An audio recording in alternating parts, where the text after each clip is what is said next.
ఇట్లా ఉన్నాం కాబట్టి మనకు తెలుస్తుంది. 10 రోజులు కూర్చొని ఎండిపోతుంది. అప్పుడు నల్లగా మాడిపోద్ది, తుమ్మ చిగురు టైప్లో.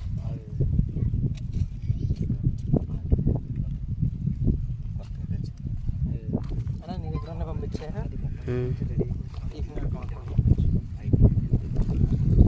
చూసి మంచి మంచి పంపించింది ఎలా పంపిస్తాయి.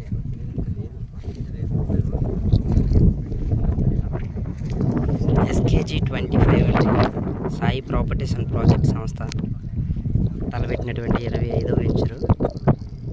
దీంట్లో ఈరోజు మేము వచ్చినప్పుడు ఇక్కడ కటింగ్ చేశారండి. మొక్కల సైడ్ చిన్న చిన్న కొమ్మలన్నీ నరికారు. అంటే ఒక ఎర్రచందనం నుంచి సాధారణంగా ఇది ఎలా అయితే ఉంటుందో ఏంటి అనుకున్నది మనం ఇక్కడ డైరెక్ట్గా చూడొచ్చు. ఎర్రచందనం అంటే ఎర్రగా ఉంటుంది ఏదో అని చాలా మందికి అపోహలు ఉంటాయి. కానీ ఇక్కడైతే డైరెక్ట్గా చిన్న మొక్కకు కూడా ఇక్కడ ఈ రెడ్